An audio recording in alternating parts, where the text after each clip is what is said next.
قرآن کے تعلق سے، اذان کے تعلق سے تب جا کر ایک بات سمجھ میں آئی کہ مدھیہ پردیش کے اندر وہ جو مسجد کے مینارے توڑے گئے، ابھی 5 مسجد کے میناروں سے جھنڈا اتار کر مسلمانوں کے دلوں کو ٹھیس پہنچاتے ہوئے جو مسجد کے مینارے توڑے گئے وہ غیر قانونی بھی تھا، لیکن غیر انسانی بھی تھا، انسانیت ہیومینٹی کے خلاف بھی تھا۔ وہ چیز کہاں سے آئی؟ وہ چیز پیدا کی گئی ان کے دلوں کے اندر، ورنہ اذان دینا، ان سے جب پوچھا گیا کہ تم یہ مینارے کیوں توڑ رہے ہو، انہوں نے کہا کہ یہاں سے مسلمانوں کی نماز کے لیے اذان کی آواز بلند ہوتی، اسی لیے ہم ان میناروں کو توڑ دیں گے تو یہاں پر لاؤڈ اسپیکر یہ لوگ باندھ نہیں پائیں گے، اذان کیسے دیں گے، آواز ہمارے کانوں تک نہیں پہنچے گی۔ میرے ہندو بھائیوں، میں ادب کے ساتھ کہنا چاہوں گا، ہم اس قوم کے، ہم اس نبی کے امتی ہیں جو صرف ہمارے لیے نہیں ہے، جن پر صرف ہماری جاگیرداری نہیں ہے، بلکہ آپ پیار سے دیکھو، آپ محبت سے دیکھو، اس نبی کا تذکرہ آپ کے گرنتھوں کے اندر کیا گیا ہے، اور آپ کے اس نبی کے ذریعے سے اذان کا تذکرہ کیا گیا، بھلے ہی عربی زبان میں نہ کیا گیا ہو، زبان سنسکرت ہے، کتاب آپ کی ہے، لکھنے والے رشی منی بھی آپ کے ہیں، آپ کے گرنتھوں کے اندر سب چیز آپ کی ہے، لیکن اس کے اندر پیغام ہمارا ہے، اور میسج ہمارے مطلب میرے بھی اور آپ کے بھی انتم مہارشی محمد رسول اللہ کے بارے میں لکھا گیا۔ آپ کو دشمنی ہے اذان سے تو اذان مسجد کے مینارے توڑ کر دشمنی نہ نکالا جائے، بلکہ بھوشیہ پران کو اٹھا کر دیکھا جائے، جس کے اندر کہا گیا اچلاپی، اونچی آواز میں بلانے والے، اچلاپی بھوشیتی جنومم ونا کولم چ پشوشتے شام بھکشیا متامم مسلنے وسنسکارا کوشری بھوشیتی تسمان مسلونتو ہی جاتو دھرم دوشکا۔ اچلاپی، اونچی آواز میں بلانے والے، بتا دنیا کے اندر 10.5 ارب انسان موجود ہیں، ان 10 ارب انسانوں کے بیچ میں اونچی آواز میں بھکتی کے لیے کیا چرچ میں بلایا جاتا ہے؟ نہیں۔ کیا کلیسا میں بلایا جاتا ہے؟ نہیں۔ کیا کسی مندر میں بلائے جاتے ہیں؟ نہیں۔ بلکہ اگر اونچی آواز دے کر اگر ایشور کی عبادت بھکتی کے لیے کہیں پہ بلایا جاتا ہے تو وہ صرف مسجد کے اندر اذان دی جاتی ہے، اور اسی اذان کو سنسکرت زبان میں کہا اچلاپی، اونچی آواز میں لاپ کرنا، اونچی آواز میں بلانا۔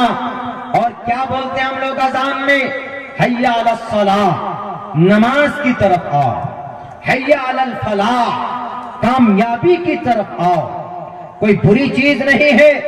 مدھیہ پردیش میں ہمارے 5 مسجد کے مینارے کے توڑنے والے، اگر آپ کو مسجد پر لاؤڈ اسپیکر پر لگے دیکھنے سے آواز، لاؤڈ مسجد کے مینارے پر لاؤڈ اسپیکر سے آپ کو تکلیف ہے، اذان کی آواز سے اگر آپ کو تکلیف ہے تو آپ کو اذان سے تکلیف نہیں ہونی چاہیے، بلکہ آپ کے گرنتھ کے اندر جو ہمارے اذان کی بات کہی گئی ہے، آپ پہلے اس گرنتھ کو اٹھا کر، اس پنے کو، اس ورق کو اکھاڑ کر پھینک دو اور کہو کہ اس کے اندر محمد کا تذکرہ ہے، اس کے اندر اچلاپی اذان کا تذکرہ کیا گیا ہے، ہم اس کو اٹھا کر پھینک دیں۔ اگر آپ سچے واقعتاً، اگر آپ کو نفرت ہونی چاہیے تو اپنے اس گرنتھ سے ہونی چاہیے، لیکن آپ ایسا کرو گے نہیں۔ کیوں؟ میں جانتا ہوں اگر آپ نے ایسا کیا تو آپ کو پرماتما پوچھے گا کہ تم نے یہ پاپ کیوں کیا، تم نے بھوشیہ پران کے منتر کو کیوں اکھاڑ کر پھینکا؟ کیوں؟ اچلاپی، محمد کے بارے میں ہم نے کہا تھا کہ وہ محمد صرف داڑھی ٹوپی والوں کا نہیں ہوگا، بلکہ وہ محمد تمہارا بھی ہوگا، وہ نبی تمہارا بھی ہوگا۔